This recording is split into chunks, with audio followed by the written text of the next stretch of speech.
Subscribe करें और bell दबाएं ताकि कोई खबर रह न जाए।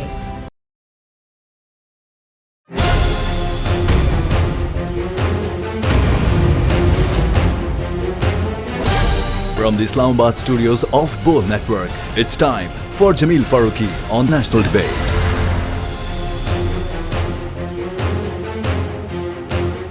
Good evening, welcome to national debate. Sania Sialkot के बाद मुझे यह कहने में कोई आर महसूस नहीं हो रही कि बहैसियत कौम हम इंतहाई उजलत पसंद, इंतहाई शिद्दत पसंद और इंतहाई हैजान अंगेज कौम है। और कौम का लफ्ज इस्तेमाल करना भी कोई दुरुस्त नहीं होगा। हम इंतहाई हैजान पसंद किस्म का हुजूम है, और ऐसा हुजूम है जिनमें अक्सरियत तमाशबीनों की तादाद होती है। आप इतने बड़े वाक़े को छोड़ दीजिए, वैसे किसी नॉर्मल इंसिडेंट को देख लीजिए। आप किसी बड़े रोड पे जा रहे हो और आपके सामने किसी बाइक का एक्सीडेंट हुआ हो, तो आप वहां पर रुके हुए लोगों की एक बहुत बड़ी तादाद देखेंगे। वो बहुत बड़ी तादाद उस एक्सीडेंट शुदा बाइक वाले शख्स की हेल्प करने के लिए मौजूद नहीं होगी। उनकी अक्सरियत वहां पर मौजूद होगी सिर्फ तमाशा देखने के लिए, ये देखने के लिए कि इसके साथ बीता क्या है। वहीं पर इन्वेस्टिगेशन शुरू कर देगी, वहीं पर फैसले सादर करेगी और वहीं पर सेल्फीज लेना शुरू कर देगी। हम इस तरह की कौम हैं। हम इस तरह की कौम होते होते हुजूम बनते जा रहे हैं। और इंतहाई अफसोसनाक वाकया हुआ है सियालकोट के अंदर, जिसकी जिस तरह के अल्फाज में भी मजम्मत की जाए कम है। ये जंगलों में भी नहीं होता।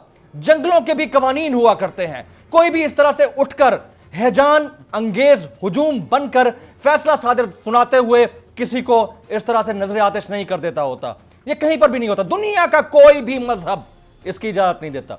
दुनिया का कोई भी दीन इस तरह के एक्ट की हौसला अफजाई नहीं करता। इसकी रियासती सतह पर भी हौसला शिकनी होनी चाहिए, कानूनी सतह पर भी हौसला शिकनी होनी चाहिए, बैनुल-अक़वामी सतह पर भी हौसला शिकनी होनी चाहिए। लेकिन इस तरह के वाकयात हो क्यों रहे हैं? अगर सानिया साहिवाल जो हुआ था उसके ऊपर फिल फौर सजा मिल चुकी होती मुल्जिमान को, तो इस तरह के वाकयात के होने को रोका जा सकता था। उसको छोड़ दीजिए, यही सियालकोट का इलाका था। यहां पर दो हुफाज़े कराम को बीच मजमे में डंडे मार मार कर लहूलुहान करने के बाद उनकी जिंदगी का खात्मा कर दिया गया था। तो ये बदरजे अतम हर एक शख्स में इश्ताल अंगेजी, हैजान अंगेजी और शिद्दत पसंदी हम सब के अंदर मौजूद है। आपको अगर मजीद इसका मुजाहरा देखना है, आप ट्विटर पर चले जाइए। लोग अभी से फैसले सादर कर रहे हैं कि किसने क्या कर दिया है, बगैर किसी इन्वेस्टिगेशन के, बगैर किसी सोचे समझे कि तहकीक हुई है या नहीं हुई है। जो कल्प्रेट्स पकड़े गए हैं उनके लिए सजा का तयन करना इदारों का काम है, अदालत का काम है और कानून बनाने वाले लोगों का काम है। लेकिन हमारा काम यह नहीं है कि हम एजिटेशन को मजीद हवा दें। हम अपने गम, गुस्से और अपने दिल के अंदर जो भड़ास है उसका मुजाहरा तो कर सकते हैं, फैसला सादर नहीं कर सकते। Agenda on the national debate पर बात करने से पहले हम बात करेंगे ट्रेंडिंग टुनाइट की। ट्रेंडिंग टुनाइट आज का हमारा हैशटैग है #सियालकोट। #सियालकोट।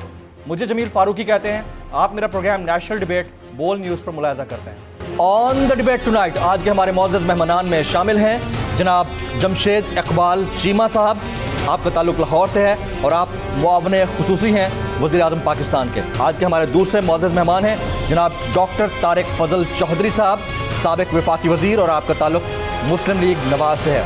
आज के हमारे तीसरे मेहमान हैं ब्रिगेडियर रिटायर्ड हारिस नवाज साहब, आप सीनियर दिफाई तज्ज़ियाकार हैं। और आज के हमारे चौथे और आखिरी मेहमान होंगे जनाब शब्बर जैदी साहब, आप पाकिस्तान के मारूफ इकोनॉमिस्ट हैं और साबिक चेयरमैन हैं फेडरल बोर्ड ऑफ रेवेन्यू के। मैं अपने तमाम गेस्ट पैनलिस्ट को प्रोग्राम में खुश आमदेद कहता हूँ। प्रोग्राम मुझे इकॉनमी और NA 133 के ज़िम्न इंतखाब के ऊपर करना था, लेकिन उससे पहले गुज़िश्ता रोज़ जो अफसोसनाक सानिया पेश आया सियालकोट के अंदर, उसके ऊपर इब्तदाई रिमार्क्स में सारे गेस्ट से लेना चाहूँगा। डॉक्टर तारिक फजल चौधरी साहब से मेरा पहला सवाल। डॉक्टर साहब, Sania Sialkot, initial remarks sir आपके। देखिए जी, जो सियालकोट पेश आया है कल, इस हवाले से सबसे पहले तो आप ये देखें कि हमारे मजहब की तालीमात क्या है। इस्लाम जो है वो आपको बर्दाश्त का, तहम्मुल का और इंतशार से बचने का दर्स देता है। दूसरी बात ये है कि जहाँ तक ताल्लुक है नामूस रिसालत, तो वो हमारे नबी पाक सल्लल्लाहु अलैहि वसल्लम की नामूस, आप सल्लल्लाहु अलैहि वसल्लम के आखिरी नबी पे ईमान रखना, ये दोनों हमारी ईमान का हिस्सा है। इस पर कतई तौर पर कोई कंप्रोमाइज नहीं है। सादे के हवाले से जितने उलमाए कराम हैं, अगर आप उनकी भी देखें तो उन्होंने भी ये कहा है कि आप कानून को हाथ में अगर इस तरह लेना शुरू कर दें गली मोहल्लों की सतह के ऊपर, तो बहुत आप ये कहें कि सिचुएशन इस तरह की बन जाएगी कि लोगों के अगर किसी के साथ कोई जाती मुखालफत है तो किसी भी इल्जाम लगा सकता है, और इल्जाम लगाने के बाद जो है वो किसी की भी जान ले सकता है। ये इख्तियार जो है ये इस वक्त तौहीन रिसालत का भी, तौहीन मजहब का भी कानून जो है वो मौजूद है, और गवर्नमेंट जो है इस हवाले से बिल्कुल एक्शन लेते भी है। बहुत सारे तौहीन रिसालत या तौहीन मजहब के हवाले से उन पे केसेस हुए हैं, पर्चे हुए हैं, लोग गिरफ्तार हुए हैं, उन्हें सजाएं हुई हैं। तो अगर हम गली मोहल्ले की सतह के ऊपर लोगों को ये इख्तियार दे देंगे कि आप अपनी मर्जी से फैसला करें कि किसने तौहीन मजहब की है और उसके मुताबिक गली में ही आप उसकी जान ले लें, आप सोचें कि मुआशरा जो है वो किस हिम्मत में जाएगा। इस चीज के ऊपर मैं दोबारा ये कह रहा हूँ कि नामूस रिसालत तौहीन मजहब के ऊपर खुदा न खास्ता को इसकी तौहीन का मर्तकब हो, इस पर जीरो टॉलरेंस है। लेकिन रियासत मौजूद है, रियासत में कानून मौजूद है। अगर आप उन्हीं कानून के तहत लोगों को सजा देंगे तो पूरी दुनिया उसको मानेगी भी, और आपका पूरी दुनिया में, क्योंकि देखिए काम ये चंद लोगों का होता है, लेकिन पूरी दुनिया में जो तशख़्ख़ुस गिना जाता है वो इस्लाम का गिना जाता है। ऐसा ही तो हम कभी भी मैं ये कहूँगा कि इस्लाम का जो वो तशद्दुद का, वो किसी की जान इस तरह लेने का आम इख्तियार आदमी के पास, हर बंदे के पास कोई इख्तियार नहीं है कि आप दूसरे की जान ले लें। तो ये चीज जो है मैं समझता हूँ कि ये हमारे जितने भी उलमा हज़रात हैं, मेरी उनसे ये अपील है कि आप इस सिलसिले में आगे बढ़े, खामोशी इख्तियार करने की बजाय इसके ऊपर एक कंसेंसस होना चाहिए। देखिए इससे पहले मैं बात करूं कि खुदकुश हमलों की, जी, तो खुदकुश हमले शुरू हुए पाकिस्तान में, तो जो हमारे मजहबी स्कॉलर्स हैं उनकी तरफ से खामोशी में कर रहा हूँ, आज से 15 साल या 20 साल पहले की बात कर रहा हूँ। जी जी जी। लेकिन उसके बाद जितने हमारे जय्यद उलमा हज़रात हैं वो सामने आए, उन्होंने खुदकुश हमलों को हराम करार दिया, और फिर और उसमें जो बेगुनाह जाने जैसे मार्केट में, बाजारों में, जनाजों में खुदकुश हमले होते थे, मसाजिद में, इन सैकड़ों के हिसाब से, और अगर मजबूरी तौर पर देखें तो हजारों के हिसाब से जाने उसमें आम तो शहरी उनकी गई। बड़ा बड़ा इंपॉर्टेंट किरदार है डॉक्टर साहब उलमा का, नहीं है, नो डाउट, बड़ा फर्क पड़ा।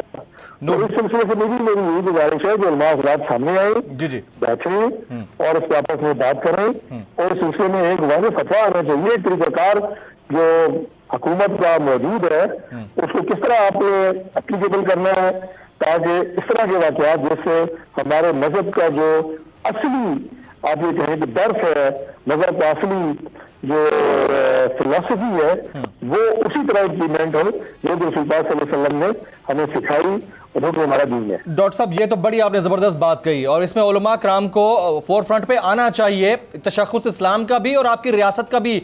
बतौर पाकिस्तान वो इंटरनेशनली बड़ा डैमेज हुआ है और हो रहा है। But having said this all, क्या कानून साजी ज़्यादा इंपॉर्टेंट है या कवानीन पर अमल दरामद ज़्यादा इंपॉर्टेंट है? बीइंग ए फॉर्मर लेजिस्लेटर, ये बड़ा इंपॉर्टेंट मैं आपसे पूछ रहा हूँ, क्योंकि कवानीन तो हमारे यहाँ बेबहा मौजूद हैं। जब अमल दरामद नहीं होगा, सजाएं नहीं होगी, तो फिर तो अल्टीमेट रिजल्ट यही है कि आम आदमी के पास कोई ऑप्शन और होता नहीं, क्या करे फिर? देखिए आपकी बात जो है मैं उसे इत्तेफाक करता हूँ कि पाकिस्तान में अगर दूसरा अलमिया ये है कि अगर आप अदालती निज़ाम को देखें तो दुनिया के 130 ममालिक के अदालती निज़ाम का बैनुल अक़वामी जो इदारे होते हैं, जो असेस करते हैं, उन्होंने जायजा लिया इस बात का, और इंसाफ की फराहमी के हवाले से, ट्रांसपेरेंसी के हवाले से एक लिस्ट मरतब की गई कि 130 ममालिक में अदालती निज़ाम किस तरह काम कर रहा है। अब मेरे लिए सर शर्म से झुक जाता है जब मुझे ये पता लगता है कि पाकिस्तान का नंबर उसमें 126वां है। यानी सिर्फ 4 मुल्क ऐसे हैं जहाँ जिनका अदालती निज़ाम हमसे मजीद खराब है, और दुनिया में 125 ममालिक ऐसे हैं जिनका अदालती निज़ाम हमसे बहुत बेहतर है। तो आप अंदाजा लगाएं कि 126वें नंबर के ऊपर अगर हमारे अदालती निज़ाम को रैंकिंग में जगह मिलती है तो क्या एक आम आदमी ये इंसाफ की तवक्को कर सकता है अदालती निज़ाम से? अब इसके लिए फिर आप अगर पीछे चले जाएं, पिछले आप 70, 72, 74 साल का सिस्टम क्या रहा है, अप्स एंड डाउन रहे हैं, सेंट्रल गवर्नमेंट से माशाल्लाह रहे हैं, लेकिन हम अपने अदालती निज़ाम को बेहतर से बेहतर नहीं कर सके। ये आज भी वो फरसूदा निज़ाम है कि जो मैं ये कहूँगा कि ब्रिटिश इरा से चल रहा है, और इसमें शॉपिंग, उसके बाद फिर उसके बाद अपील। तो ये एक यानी सिंपल वर्ड में मैं ये कहूँगा कि अगर किसी एक इंसानी जान की किसी को कत्ल किया जाता है, एक नॉर्मल में बात कर रहा हूँ, 302 का एक वो उसको दफा लगती है, उस शख्स को अगर वो बरी है और अगर वो बेगुनाह है तो बरी होने के लिए, और अगर वो वाकई मुजरिम है तो उसे तख्तादार को पहुंचाने के लिए 18 से 20 साल का अर्सा दरकार है। ट्रू, वेरी राइट, ये तो इंसाफ है। Very right. कहते हैं justice delayed is justice denied. ये सारा काम आपका 3 नहीं तो मैक्सिमम 6 महीने में होना चाहिए। अगर बेगुनाह है किसी ली है, किसी झगड़े में ली है, किसी दुश्मनी में ली है, किसी जमीन के तनाजे पे ली है, तो उसे आप 6 महीने में या तो बरी करें या आप उसे फांसी दें। आप यकीन करें इस तरह के मामलों का तदारुक हो जाएगा। Absolutely right. अच्छा डॉक्टर साहब, 5,000 रुपए रकमों की लेन देन के ऊपर लोग एक दूसरे की जान ले रहे हैं। छोटे छोटे झगड़ों के ऊपर गाड़ी किसने आगे कर ली, पीछे कर ली, लोगों की सड़कों पे झगड़े होते हैं, दूसरे की जान ले रहे हैं। उन्हें पता है कि इंसाफ नहीं है, अदालतें इंसाफ नहीं कर रही। वो आखिरी एक बात सुन लें कि जंग अजीम में जब बरतानिया की फौजें पछताई इख्तियार कर रही थी, जी जी, तो उनके जो कमांडर चर्चिल उन्होंने पूछा कि क्या मुल्क में अदालतें इंसाफ कर रही है। अब आम आदमी को ये सोचेगा कि तो जंग हो रही है, अदालतों का क्या ताल्लुक है, लेकिन आप नतीजे देखें तो उन्हें बताया गया कि हमारे मुल्क में अदालतें इंसाफ कर रही हैं, जो कि हमारी फौज पछता आ रही है। तो उन्होंने कहा कि जिस कौम की अदालतें कर रही हैं और वह इंसाफ हो, वो कौम कभी जंग नहीं हार सकती। और चर्चिल ने वो जंग जीती, बरतानिया ने वो जंग जीती। तो ये माशरे की जो बुनियाद है, ये अगर इंसाफ के ऊपर होती है तो वो कौमें कभी भी नहीं हारती। Absolutely right, absolutely right. Doctor साहब आप साथ मौजूद रहिएगा। मैंने आपसे NA 133 के ज़िमनी इंतखाब और इकॉनमी के ऊपर बड़ी कॉन्क्रीट बात करनी है। मैं जमशेद इकबाल चीमा साहब को शामिल गुफ्तगू करता हूँ। जमशेद इकबाल चीमा साहब, बड़ा क्विक रिस्पांस दिखाया है पंजाब गवर्नमेंट ने, काफ़ी लोग अरेस्ट हुए और सस्पेक्ट्स को अरेस्ट किया गया है, बड़ी अच्छी बात है। लेकिन अगर पुलिस टाइम पे पहुंचती तो इस इंसिडेंट को अवॉइड किया जा सकता था, इसको बड़ा होने से रोका जा सकता है। क्या ख्याल है जमशेद इकबाल जी साहब? देखिए जो बात कर रहे हैं वो तो जी मैं कहता हूँ वो तो बात 20 मिनट की बात कर रहे हैं कि 20 मिनट में पुलिस पहुंच गई है।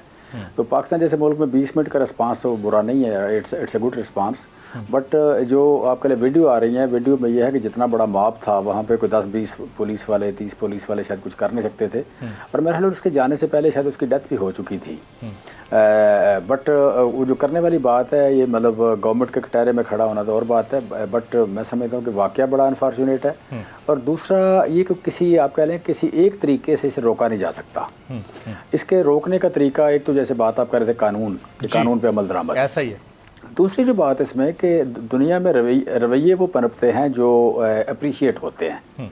जो रवैया अप्रिशिएट नहीं होता, कंडेम होता है, वो रवैया अल्टीमेटली डाई डाउन हो जाता है। सो मैं समझता हूँ कि यहाँ पे government, opposition, civil society, media, आप कह लें कि जितने भी इंटेलेक्चुअल्स हैं, जो मेंबर है, और यू कैन से कि दिस मस्जिद है, टीचर है, जो एजुकेशन से लोग रिलेटेड, इन सारों का फिर उससे इन सबसे पहले माँ का इंस्टीट्यूशन है। इन सारे अदारों का, इन सारे इंस्टीट्यूशंस का रोल होगा तो फिर ये मैनस जो है वो कंट्रोल होगी। ये देखें कि यहाँ पे एक बंदा उठता है, ना नमाज पढ़ता है, ना दीन का पता, ना आप कह लें उसे मज़हब का पता, ना नामूस रसालत का पता। वो उठता है, खड़ा हो कहता है मैंने मार दिया है, मैंने क्यों मार दिया है, वो नामूस रसालत का मुनकर था। आप कौन हो जी? मैं नहीं जानता मैं कौन हूँ। सो बेसिकली आप कह लें कि एक और फिर उसी बंदे को जो विलन होता है सोसाइटी का, एक जाहिल तरीन आदमी, उसी बंदे को कुछ लोग कंधों पे उठा लेते हैं, फिर उसी बंदे की कब्र बना, अगर उसे फांसी लग जाए कब्र बनाते हैं, फिर उसी बंदे की आप कह लें कि जाके लोग पूजा शुरू कर देते हैं। उसके घर वालों को बड़े अप्रिशिएट होते हैं, वो शहीद के वालदैन होते हैं, शहीद का गाँव होता है, शहीद के नाम पर रोड बन जाता है। सो मैं समझता हूँ कि इसमें जो इशू है कि यहाँ पे एक वाक़या हुआ कि यहाँ में पाकिस्तान से पहले गाजी इल्मदीन शहीद का जो वाक़या हुआ, उस वक्त इस मुल्क में इस्लाम नहीं था, उस वक्त इस मुल्क में किसी और की हुकूमत थी। वो इस्लामी कवानीन नहीं थे, नामूस रसालत का कानून नहीं था। एक बंदे ने मतलब आप कह लें कि नामूस रसालत के हवाले से गुस्ताही की एक, और उसको उन्होंने मार दिया, उन्हें फांसी लग गई। सारा बरसगीर उनके साथ था, सारे मुसलमान उनके साथ थे, वो फांसी लगे, वो शहीद हो गए। ठीक है, वहाँ तक तो बात ठीक है। उसके बाद इस मुल्क में जब मुल्क आज़ाद हो गया, यहाँ पे मुसलमानों की हुकूमत है, इस्लामी कवानीन है, यहाँ पे नामूस रसालत का कानून मौजूद है, स्टेट यहाँ पे मौजूद है, एक से एक बढ़ के यहाँ पे नामूस रसालत। मतलब देखें ना, हम कई गुनाहगार किस्म के, कई आप कह रहे दुनियादार किस्म के वज़ीर-ए-आज़म आए, वज़ीर आला आए, आज भी होंगे, आज भी हैं, बट मतलब ये नामूस रसालत का मुनकर तो कोई भी नहीं था। नामूस रसालत से प्यार तो कम किसी के पास भी नहीं था। किसी की आप कह लें कि मॉरल वैल्यूज़ को डिफरेंट हो, कि ट्रांसपेरेंसी का लेवल डिफरेंट हो। जमशेद इकबाल चीमा साहब, मैं आपकी बात से पार्शली तो एग्री करता हूँ, ये बात आपकी ठीक है, लेकिन साथ साथ उन सारे इंस्टीट्यूशंस को छोड़कर जो रिस्पॉन्सिबल्स हैं, जो गवर्नमेंट चला रहे हैं, जो स्टेट को रन कर रहे हैं, उनकी रिस्पॉन्सिबिलिटी ये है कि वो बर वक्त इंसाफ की फराहमी और कानून का निफाज, इस पर अमल दरामद करवाएं ना। मुझे अच्छी तरह याद है, सानिया साहिवाल जब हुआ, प्राइम मिनिस्टर उस वक्त कतर में थे और आप उस वक्त ऐसे पीएम नहीं थे, ये भी मुझे अच्छी तरह याद है। तो प्राइम मिनिस्टर ने कहा था कि मैं वापस आ जाऊं, सबसे पहला काम मैं ये करूंगा कि इनके जो कल्प्रेट्स हैं उनको मैं सजाएं दिलवाऊंगा। आज तक नहीं हुआ। तो जब ये नहीं होगा तो फिर आप कैसे ये कह सकते हैं कि बाकी इंस्टीट्यूशंस काम करें और स्टेट या रियासत या हुकूमत काम ना करे? देखिए जमील, इसमें एक वाक़या हुआ, आपको भी पता है, मुझे भी पता है कि ये आप कह लें यहाँ पे गवर्नर हाउस में एक वाक़या हुआ। गवर्नर साहब जो है वो कत्ल हो गए, ठीक है। हाँ जी। अच्छा, उसके बाद सज़ा तो हो गई, स्टेट ने तो अपना काम कर दिया, लेकिन हुआ क्या? उसका फ़ायदा क्या हुआ? उसका नुकसान हो गया। स्टेट को उसका अमल दरामद करके नुकसान हुआ कि जिस बंदे को पाकिस्तान के कानून ने सज़ा दी, कत्ल की सज़ा दी, वो बंदा कुछ लोगों का या काफ़ी सारे लोगों का हीरो बन गया। अगर हीरो बना दिया तो आपने आपके कानून ने फिर काम नहीं किया, आपका पर्पस सर्व नहीं हुआ। इस मुल्क में अगर शहीद होने के लिए वालों की लाइन देखें तो बहुत लंबी है।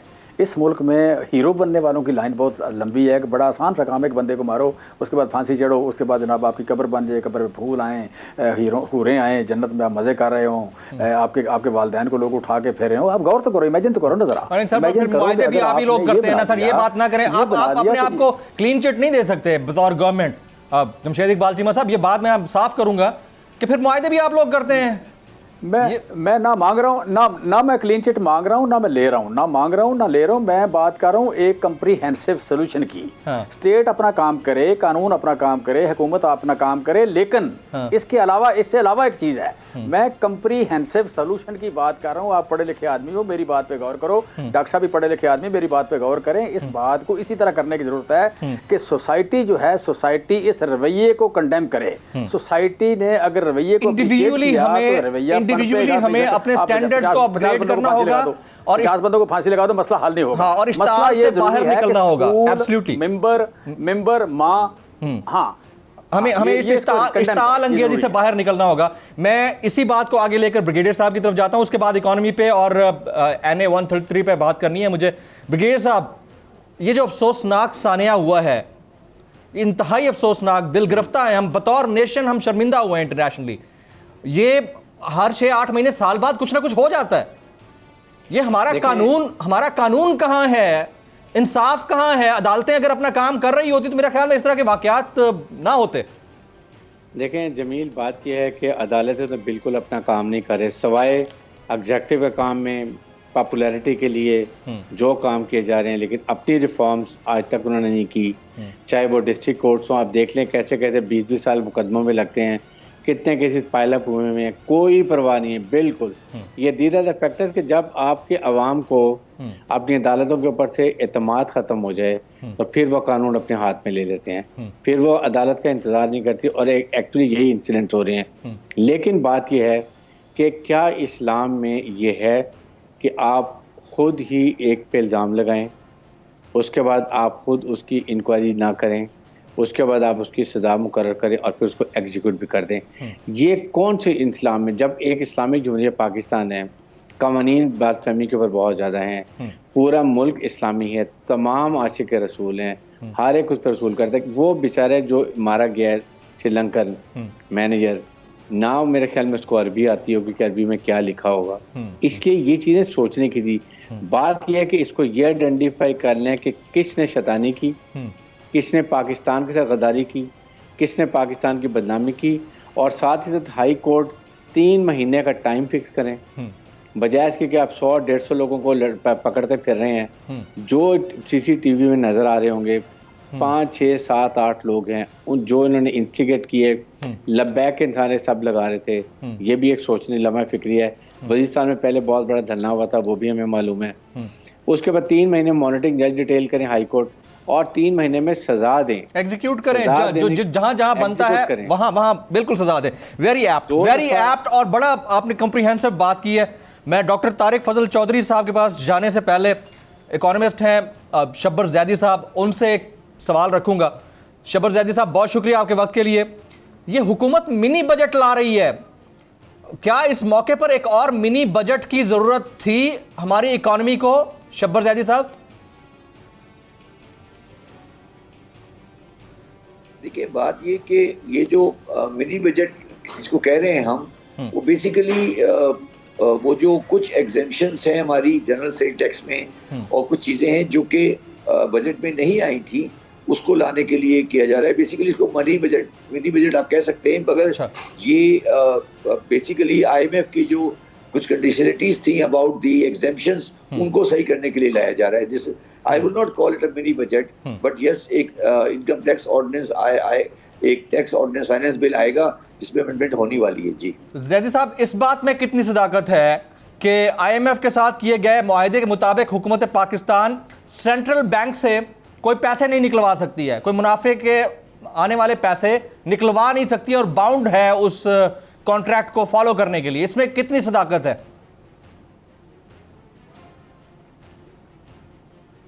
देखिए, 2 बातें हैं।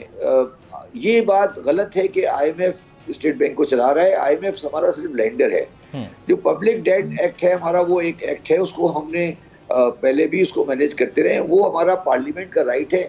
ये बात प्रैक्टिकली गलत है और ये जरूर है कि IMF वाले गाइडलाइंस देते हैं स्टेट बैंक को, मगर ये कहना कि IMF स्टेट बैंक को चला रहा है। देखिए, एक और बात जो हमें समझनी चाहिए कि क्या स्टेट बैंक और पाकिस्तान गवर्नमेंट कोई 2 अलग अलग चीजें हैं? ये गलत बात है और इस कॉन्सेप्ट को हमें खत्म करना पड़ेगा। स्टेट बैंक ऑफ पाकिस्तान और पाकिस्तान की मिनिस्ट्री ऑफ फाइनेंस और पाकिस्तान की इकोनॉमी, वो एक ही सोच पे हो सकती है, 2 सोचें नहीं हो सकती। IMF जो कह रहा है वो गलत या सही फैसला पाकिस्तान करेगा। ये नहीं हो सकता कि स्टेट बैंक ऑफ पाकिस्तान ये कहे कि वो फैसला सही है और मिनिस्ट्री ऑफ फाइनेंस या हम सारे लोग बाहर बैठ के कहें गलत है, या हम कहें गलत है और वो कहें सही है। जो कुछ भी होगी बात, वो पाकिस्तान की एक बात होगी और होनी चाहिए। इस अगर आपने ये ड्यूलिटी ऑफ दी थॉट्स रखा तो ये मुल्क नहीं चल सकेगा इस तरह। ज़ैदी साहब, हुकूमत की टैक्सेशन पॉलिसी में सबसे बड़ा फ्लॉ कौन सा है? आप साबिक चेयरमैन FBR हैं, क्विकली मुझे इस पे कमेंट कर दीजिएगा। देखिए, टैक्सेस का नंबर तो नहीं बढ़ रहा, मगर फ्लॉ तो कोई नहीं है। तो टैक्सेस की जो परफॉर्मेंस है वो रीजनेबली गुड है। जो गवर्नमेंट को करना है वो, मैं बार बार एक बात कहता हूँ कि गवर्नमेंट के पास कोई चॉइस नहीं है, उनको अपना कैश इकोनॉमी के ऊपर हाथ डालना पड़ेगा। और ये ट्रेडर्स और जो नीचे वाले लोग हैं जो शोर मचा रहे हैं बिला वजह का, POS वाले, इन सबको हैंडल करना पड़ेगा। ये नहीं हो सकता कि पाकिस्तान में कुछ तबके जो हो वो टैक्स से बाहर हो जाए। अभी गवर्नमेंट ने रियल एस्टेट की वैल्यू बढ़ाई है, वो ठीक की है, उनको और बढ़ाना चाहिए। तो ये हमें फैसला करना है कि क्या हम टैक्स चलाएंगे, पाकिस्तान की इकोनॉमी चलाएंगे विद डॉक्यूमेंटेड इकोनॉमी और या अनडॉक्यूमेंटेड इकोनॉमी। अगर अनडॉक्यूमेंटेड इकोनॉमी चलानी है तो फिर पाकिस्तान नहीं चल सकता। आपको डॉक्यूमेंटेशन में जाना पड़ेगा, जो भी आपका इसका रिजल्ट होगा वो करना पड़ेगा। और ये मैं क्रेडिट देता हूँ इमरान खान साहब को कि वो इस पर बैकआउट नहीं कर रहे हैं, वो चल रहे हैं और आगे उनको रजिस्टर्स आ रही है, मगर ठीक चल रहे हैं और उसमें कोई खराबी नहीं। और हमें इस पे और राइट जनाब शब्बर ज़ैदी साहब हमारे साथ मौजूद थे। जहाँ वक्त एक ब्रेक का, ब्रेक के बाद जब वापस आएंगे, मिनी बजट और NA 133 का ज़मनी मार्का। PTI तो इस मार्के से ऑलरेडी बाहर है, बाकी जो 11 जमातें हैं उनमें सबसे इंपॉर्टेंट 2 पार्टीज़ हैं, एक पाकिस्तान पीपल पार्टी और दूसरी पाकिस्तान मुस्लिम लीग नवाज़, और PMLN की ये सीट है बाय द वे। अब होता क्या है इसके ऊपर, और आने वाले दिन यानी इतवार के रोज़ इस पर पोलिंग होगी, इस हवाले से कौन कितना पुरुमीद है उस पर बात होगी एक ब्रेक के बाद। साथ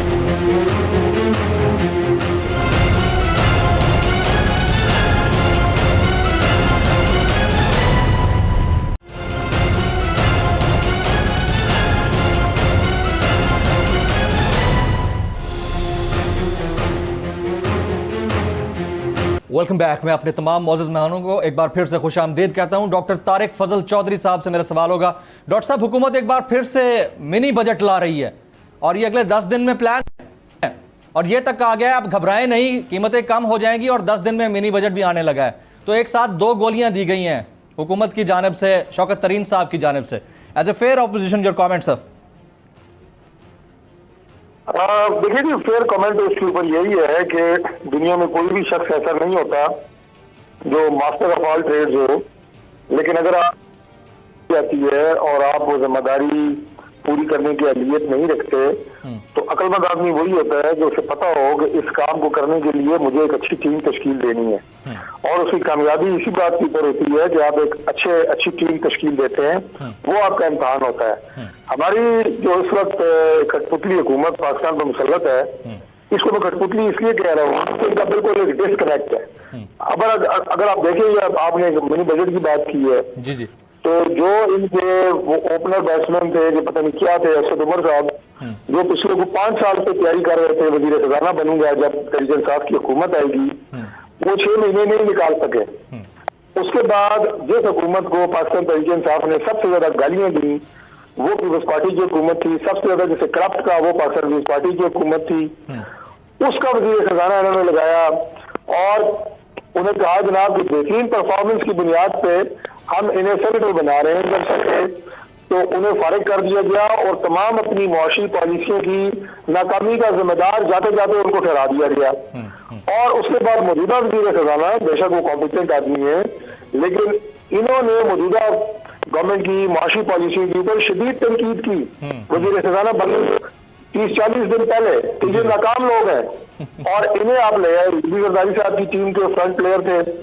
और उसके बाद आप मुझे बताएं कि SPR के 6 चेयरमैन तब्दील हो चुके हैं। जी हाँ, आपके सेक्रेटरी फाइनेंस 6 तब्दील हो चुके हैं।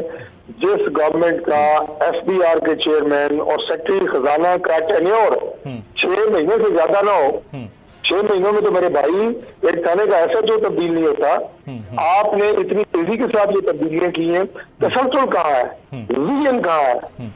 ये तो आप ऐसे फायर फाइटिंग कर रहे हैं, जिस तरफ से कोई शोर मचता है उधर बात खामोशी कराने की कोशिश करते हैं। तो लिहाजा इन लोगों के पास कोई कैपेसिटी नहीं, कोई सलाहियत नहीं, दूर रस कोई पॉलिसी नहीं। 3 साल से गालियां पिछली हुकूमतों को। मुझे बताएं किस गवर्नमेंट को पाकिस्तान की हुकूमत एक फूलों का सेज बन के मिली थी? हर एक के लिए चैलेंजेस थे। लेकिन अगर मैं जब यकीन करें, छोटा सा एक आपको बात बता देता हूँ कि मैं जब वजीर बना तो मुझे सबसे पहले ये कहा गया जनाब पिछले 20 साल का जनाब आप शुरू कर दें, लोगों को अंदर करें। मैंने कहा जिसने करप्शन की है पिछले 20 सालों में, 10 सालों में, उनके केसेस बना के FIA को दाखिल करें। जिसने करप्शन की है इस गवर्नमेंट को चाहिए कि उनके केसेस फ्री एंड फेयर दे हिसाब के इदारों को और अपना काम करें। अब गवर्नमेंट दूसरों को गालियां देने से तो नहीं चलती। आप एक उसी मंत्री पे लगे हुए हैं जो सबसे ज्यादा गालियां देता है उसकी प्रमोशन हो जाती है, वो छोटे मिनिस्टर से बड़ा मिनिस्टर बन जाता है, ऐसे PM से एडवाइजर बन जाता है, वो नंबर कौमी असेंबली से एडवाइजर बन जाता है। तो लिहाजा इनसे इस वक्त वो कहते हैं इन तेलों में कोई तेल नहीं है, इन पे कोई उम्मीद नहीं है और मिनी बजट पे आ जाते हैं। ये मिनी बजट जी जी जी जिन हालात में इन्होंने अब IMF से मुआहदा किया है, ये इनकी मजबूरी है। और मैं आज आपके प्रोग्राम में बता रहा हूँ कि हम बड़े बड़े इनके इक़दाम को कहते रहे कि ये अवाम पे बॉम्ब गिरा रहे हैं। ये मिनी बजट पाकिस्तान की अवाम के लिए एटम बम होगा मुआशी तौर पे। ये बम नहीं है, एटम बम है। अच्छा, खुदा ना खास्ता जो चंद चूल्हे जल रहे हैं, अल्लाह ना करे वो भी बुझेंगे। ये मैं कुछ खुशी से नहीं कह रहा, मैं उन लोगों को जानता हूँ। महंगाई का तूफान आएगा आप ये कह रहे हैं, आने वाले दिनों में महंगाई होगी मजीद? महंगाई नहीं होगी, महंगाई का सैलाब होगा, नामुमकिन हो जाएगा गरीब आदमी के लिए। मतलब पहले तो वो 2 वक्त की रोटी खा रहा है, 2 वक्त की रोटी नहीं खा सकेगा।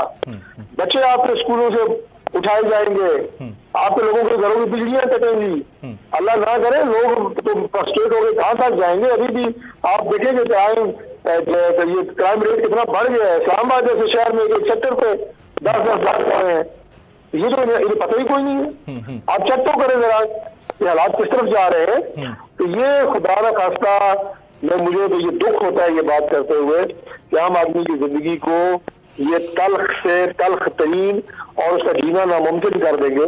डॉक्टर साहब ये तो मिनी बजट की बात है, आप तिलों में तेल की बात कर रहे थे, अब क्योंकि बात चाली निकली है तो ये बस क्विक कमेंट इस पे करें, फिर मैं चीमा साहब की तरफ जाता हूं। ये NA 133 ज़िमनी मार्का वो तो पीटीआई तो वैसे ही रेस से बाहर है, तो क्या नजर आ रहा है आपको? सीट तो आप लोगों की थी ये पहले।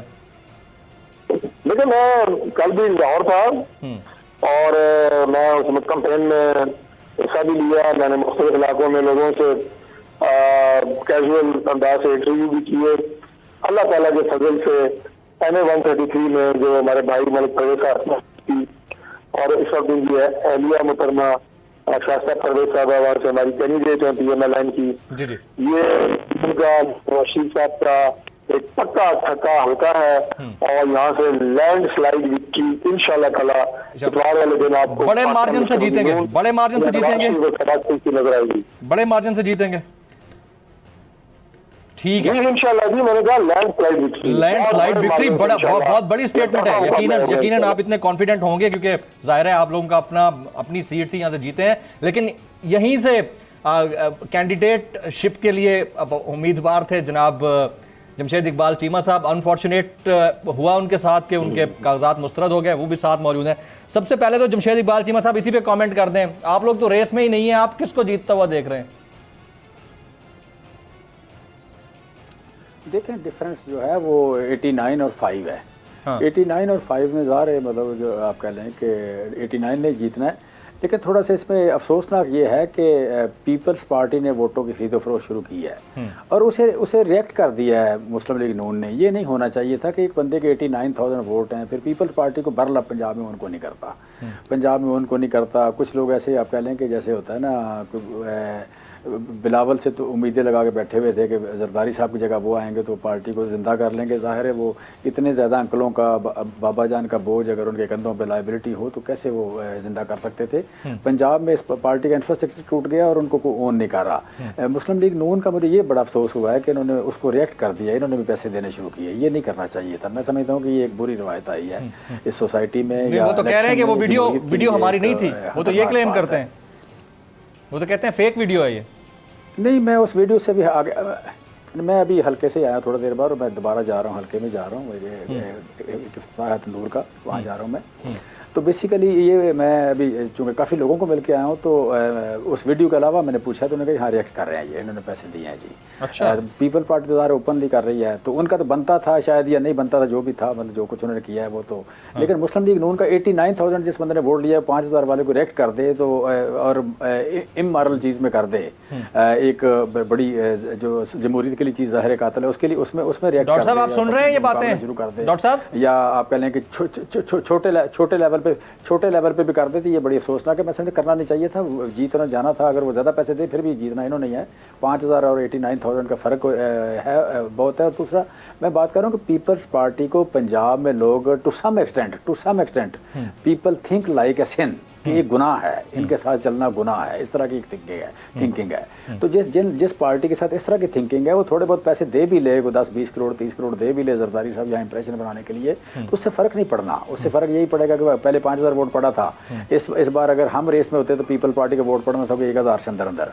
अब उनको वोट पड़ सकता है 10-12,000 पड़ सकता है, 15,000 पड़ सकता है, ठीक है।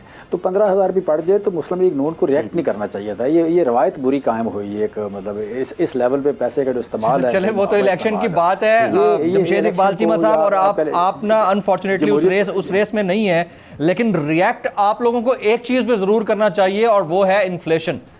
और इन्फ्लेशन के बाद अब अगर अगले 10 दिन में मिनी बजट आ रहा है, जिस तरह तारिक फजल चौधरी साहब ने आप लोगों के लिए लफ्ज इस्तेमाल किया कठपुतली का, मैं तो एज ए न्यूट्रल जर्नलिस्ट इसको कंडेम करता हूं, हम नहीं इस्तेमाल कर सकते ये लफ्ज। लेकिन आप लोगों का कोई ध्यान नहीं है वैसे महंगाई के ऊपर, और पब्लिक बड़ी बुरी हालत में है इस वक्त। अगर आप हलकों में जाए ना, आपको अंदाजा हो जाएगा, और ये अंदाजा आपको एक आध साल में हो जाना है। अच्छा जमीर, इसमें देखें, इसमें कठपुतली तो छोटा लफ्ज़ है, ये उससे गए गुजरे हैं, ये कठपुतली से गए गुजरे हैं। ये ऐसे बदकिस्मत लोग हैं कि जो शुरुआत इनकी एक जनरल के बूट चाटने से हुई, उसके बाद लगातार ये करते रहे। और आखिरी बात अगर मैं करूँ तो ये मियाँ नवाज शरीफ साहब बाजवा साहब का नाम लेके आप कह लें कि उनको चार्ज करते रहे, और फिर सारी पार्टी ने जाके हाथ जोड़ के बाजवा साहब को वोट दे दिए। इस तरह के बंदे को तो कठपुतली से भी गई गुजरी कोई चीज़ कहना चाहिए। इस तरह के बंदों को तो मुँह छुपाते फिरना चाहिए। इस तरह के बंदे पता नहीं कैसे टीवी पे आके बैठ के बात कर कठपुतली कह लेते हैं, सिलेक्टेड कह लेते हैं। कैसे लेते हो यार आपकी बेसिकली आपके स्टैंडर्ड्स क्या हैं, आपके एथिक्स क्या हैं? आप वो लोग हैं कि जलसों में नाम लेते हैं, पाक आर्मी का जो लेना नहीं चाहिए, आपको कभी भी नहीं लेना चाहिए था, आप नाम लेते हैं, चार्ज करते हैं, मरियम बीबी करती है, नवाज शरीफ सब करते हैं, करने के बाद फिर अचानक ही एक इशारा होता है, सारा टब्बर वोट देने चल पड़ते हो। और एक बंदा नहीं, पूरी पार्टी में एक बंदा नहीं, किसी एक में गैरत नहीं कि जाके बोल पड़े कि मैंने नहीं देना वोट, आपने कल कुछ और कहा था, आपने यू टर्न ले लिया, हम आपके गुलाम नहीं है, कोई एक बंदा बोल पड़े, एक भी नहीं बोला, सारों ने जाके दे दिया। और आइंदा भी देंगे, जहां बुलाएंगे ही जाएंगे, जहां वो इनको बुलाएंगे यहाँ जाएंगे, ये कहेंगे तो वोट देंगे, नहीं कहेंगे तो नहीं वोट देंगे, कहेंगे तो घर बैठेंगे, कहेंगे तो फजल रहमान के साथ जलसे में खड़े हो जाएंगे, कहेंगे तो नहीं खड़े होंगे, कहेंगे तो कंटेनर पे जाएंगे, कहेंगे तो नहीं जाएंगे। ये एयरपोर्ट पे, छोटा भाई एयरपोर्ट पे तो कोई कहेगा तो पहुंचेगा, नहीं कहेगा तो नहीं पहुंचेगा। भाई आपकी औकात ये है, आपकी औकात ये है, आप कठपुतली कहने वाले। चीमा साहब, बुज़दिल पार्टी तो मैंने पाकिस्तान में पैदा नहीं होती, इतनी बुज़दिल पार्टी, इतने बुज़दिल लोग मैंने पाकिस्तान में देखे ही नहीं। मैंने नस्ल नहीं देखी। आपस की बात है, आज मैंने चीमा साहब को नस्ल नहीं देखी। चीमा साहब को आज मैंने पहली दफा इतना गुस्से में देखा, इतनी ज्यादा दिखाएं चीमा साहब को, दिखाएं जी, इतनी बातें, चीमा साहब को दिखाएं। और इतने गए गुजरे लोग, मैं चीमा साहब को आज से पहले इतने गुस्से में कभी नहीं देखा। मैं तो देखना चाहता हूँ हैं किस तरह के लोग, इतने गुस्से में मैंने पहले कभी नहीं देखा। है क्या मतलब, कहते क्या करते क्या? अच्छा चीमा साहब, आपकी इजाजत से, कहते क्या है करते क्या है, कहते क्या है और करते क्या है, अजीब बात है। आपकी इजाजत, हद होती है, किसी बात की हद होती है कि आप कठपुतली कह रहे हैं। आप हैं कौन कि आपने खड़े होकर जनरल साहब का नाम लिया, जो इतनी ज्यादती है पाक आर्मी के साथ, मुल्क इंस्टीट्यूशन के साथ, और फिर जाके सारा टब्बर दुम हलाता हुआ गया, जाके वोट दिया। भाई क्या बात? अच्छा चीमा साहब, पानी पीजिए, आपकी इजाजत से मुझे ब्रिगेडियर साहब के पास जाना था, लेकिन एक छोटा सा 30 लेता हूं, वापस आते ही पहला सवाल मेरा ब्रिगेडियर साहब से होगा। चीमा साहब को भी पूरा मौका दूंगा, बाकी पैनलिस्ट भी हमारे साथ हैं आफ्टर दिस ब्रेक।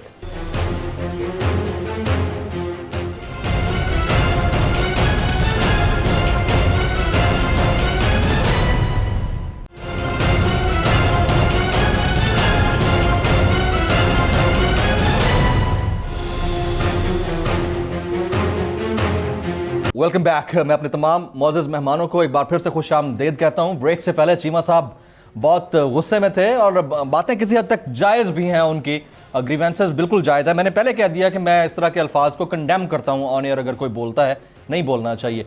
ब्रिगेडियर साहब, मैं माजरत चाहूँगा सर, आपको शुरू में ज़्यादा वक्त नहीं मिल सका, लेकिन मिनी बजट के ऊपर, हुकूमत की परफॉर्मेंस के ऊपर योर टेक सर। देखें जमील, सबसे बड़ी बात यह है कि मुझे एक बात की अभी तक समझ नहीं आई है कि अगर IMF वर्ल्ड बैंक में ये जिस तरीके से पैनिक में गए हैं, पैनिक किए हुए हैं, जाके वहाँ पर तमाम शराइत मान ली है, व्हाट आर द रीजंस? अगर आप 2-3 महीने और वेट कर ले तो क्या आसमान गिर जाना था? 1 या 2 बिलियन डॉलर आपको मिलने हैं। क्या 1-2 महीने के अंदर हमारे पे इतना भी फॉरेन एक्सचेंज नहीं है कि हम इससे अपना गुजारा कर सकें, जिसकी वजह से आपने टर्म्स एंड कंडीशन मांगी? अगर आप 1-2 महीने वेट करते, बेहतर निगोशिएशन करते, अपने अवाम का ख्याल करते, तो ये मेरे ख्याल में ये कंडीशन नहीं होनी चाहिए थी।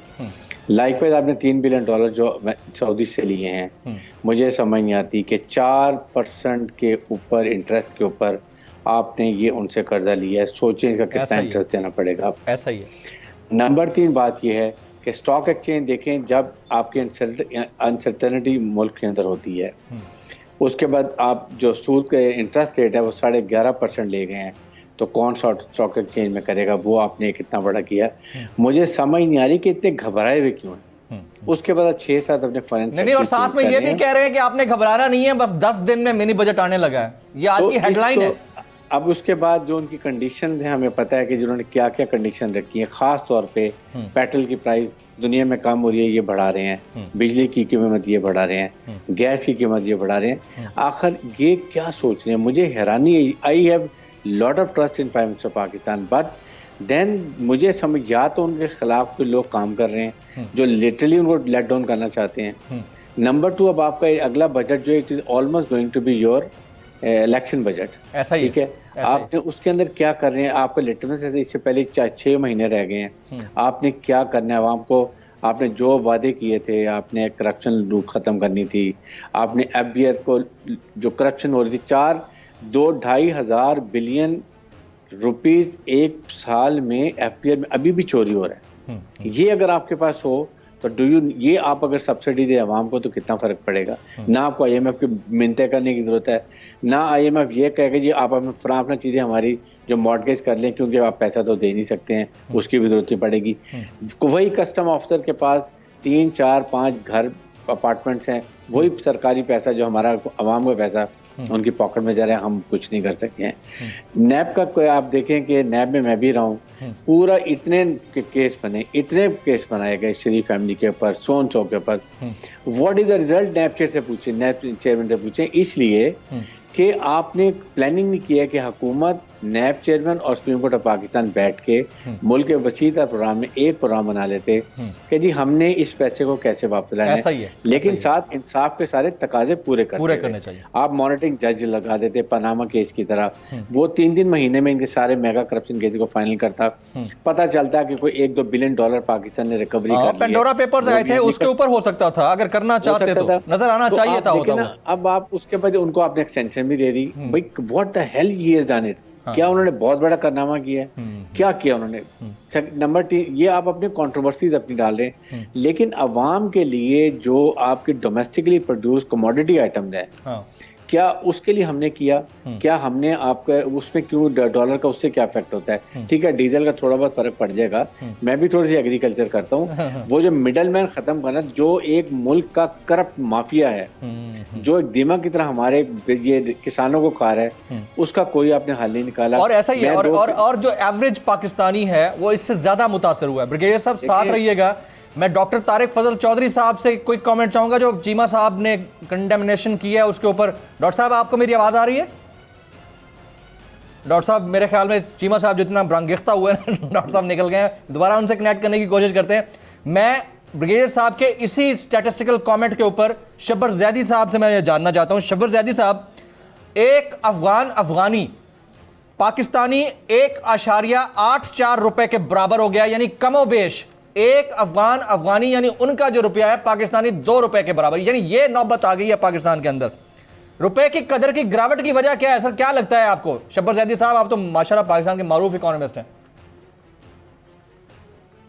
देखिए, बात ये कि रुपए की कदर में जो गिरावट आ रही है वो पाकिस्तान में एक, जिसे कहते हैं ना, एक माहौल बन गया है। माहौल का मतलब होता है कि हर आदमी ने, जो रिक्शा वाला है वो भी डॉलर में सेविंग करना शुरू कर दिया है, और पाकिस्तान में स्पेकुलेटर्स काम कर रहे हैं। और मैं एक बात बड़े अरसे से कह रहा हूं, जो इमरान खान साहब को समझ आनी चाहिए, और वो शायद वो गौर नहीं कर रहे, कि पाकिस्तान का एक लॉबी है पूरी उन बिजनेसमैनों की जो टैक्स और सिस्टम से बाहर हैं। वो नहीं चाहते कि पाकिस्तान के सिस्टम में कोई करेक्शन आए, तो वो एक बहुत ही कंसर्टेड तरीके से इमरान खान की गवर्नमेंट के खिलाफ साजिश कर रहे हैं। बड़ी खबर दे रहे हैं। कुछ एक्सचेंज कंपनियां भी शामिल हैं, और वो इमरान खान, और उसमें कुछ बैंक्स भी शामिल हैं। वो मिलके ये डॉलर में जुआ खेल रहे हैं, उनके जुए को खत्म किया जाए। मेरी एक और सजेशन है कि पाकिस्तान में एक्सचेंज कंपनियों को बंद किया जाए, और पाकिस्तान में डॉलर का जो फिजिकल डॉलर है, जिसके पास भी फिजिकल डॉलर हो, उसको आप सजा दें। पाकिस्तान की करेंसी रुपी है, और पाकिस्तान में फिजिकल डॉलर की होल्डिंग को बंद किया जाए लीगली।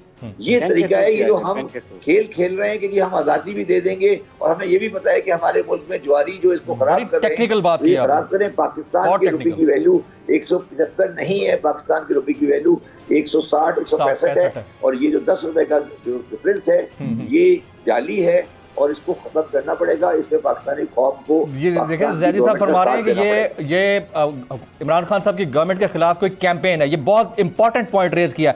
एक आखिरी सवाल जैदी साहब, ये एक्सटर्नल डेट्स की बात कर लेते हैं। 2017 में जब इमरान खान साहब की गवर्नमेंट नहीं थी, उस वक्त पाकिस्तान के जो एक्सटर्नल डेट्स थे, डेट वर $86 बिलियन। 2018 में खान साहब ने टेक ओवर किया एज ए प्राइम मिनिस्टर। उस वक्त जो हमारा एक्सटर्नल डेट था, दैट वाज $93 बिलियन। 2021 में, आज इस वक्त खान साहब की गवर्नमेंट को 3 साल हो चुके हैं, चौथा साल चल रहा है। इस वक्त $116 बिलियन एक्सटर्नल डेट हो चुका है हमारा। क्या इसका मलबा भी पीछे वालों पर डाला जाएगा? या रुपये की जो डीवैल्यूएशन है उसके नतायज हमें भुगतना पड़ रहे हैं? इसमें कहीं कोई कॉम्पिटेंस का मामला भी है, इल कॉम्पिटेंस का? देखिए, बात ये नहीं है, बात ये कि खान साहब की का प्रॉब्लम जो है वो ये है कि खान साहब जब आए थे तो उन्होंने अपनी पाकिस्तान की जो बैंकरप्ट बैलेंस शीट थी वो लोगों के सामने नहीं रखी।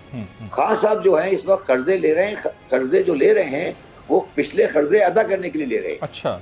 पाकिस्तान में इस वक्त क्या हो रहा है कि जितने जो हमारा डेट फाइनेंसिंग है, चाहे वो लोकल हो या फॉरेन हो, वो इस वक्त पाकिस्तान की डेवलपमेंट के लिए नहीं लिया जा रहा, वो पाकिस्तान के पिछले कर्जों की रिपेमेंट के लिए लिया जा रहा है।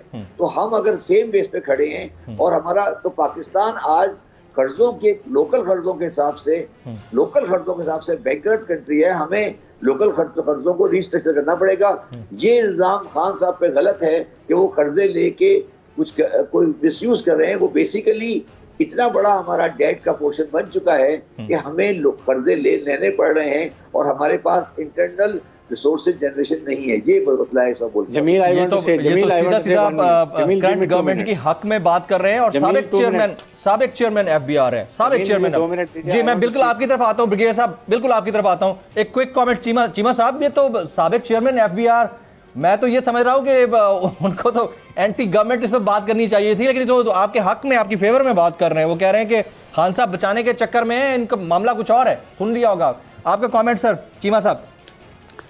अच्छा जमील दो मिनट में टाइम देना। जी प्लीज। देखिए इसमें दो चीज़ें आपने की हैं। एक तो ये है कि आपने मिनी बजट के हवाले से बात की है। मिनी बजट में देखें, पहली बात ये है कि जो प्रॉपर्टीज़ हैं उस पर टैक्स उसकी इवैल्यूएशन चेंज हो रही है।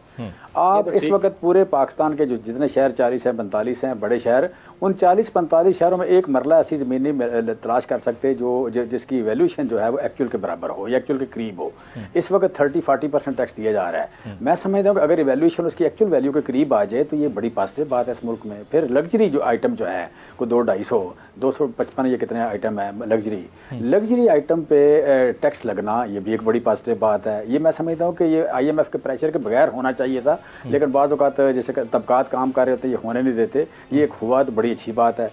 तीसरी, अगर कुछ ऐसे आइटम हो सकते हैं कि जिनका आप पहले उन पे GST माफ़ था या एग्जाम्पशन थी, वो कम हो, किसी जगह पे ऐसा हो सकता है। लेकिन मेजर जहाँ पे मैं अभी वैल्यूज अपना लिस्ट देखूंगा सही पता लगेगा, लेकिन मेजर जहाँ पे आप कह लें कि इश्यूज थे वहाँ पे टैक्स लगा है और ये पॉजिटिव बात है। दूसरी आपने बात की कर्जों की।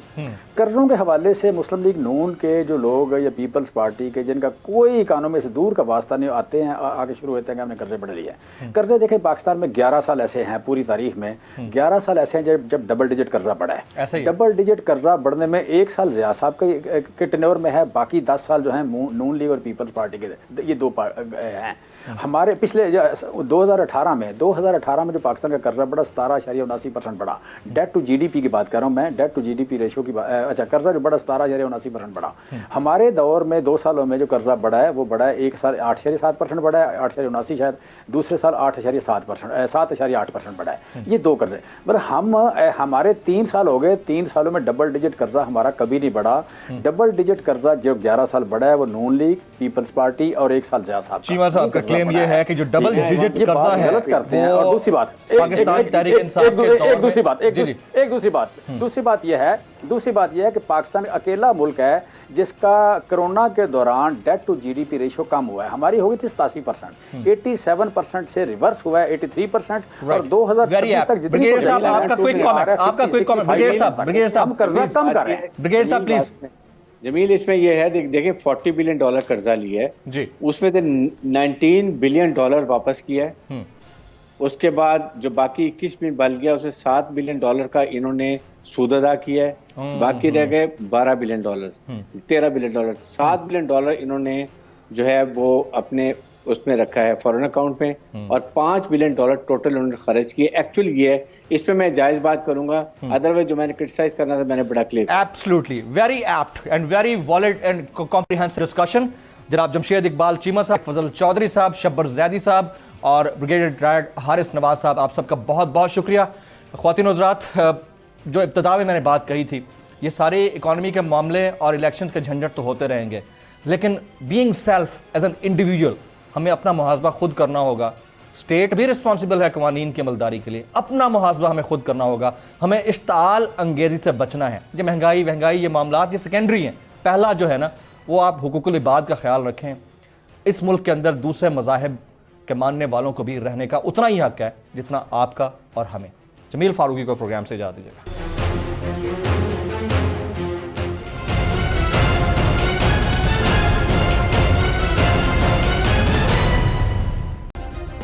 सब्सक्राइब करें और बेल दबाएं ताकि कोई खबर रह न जाए।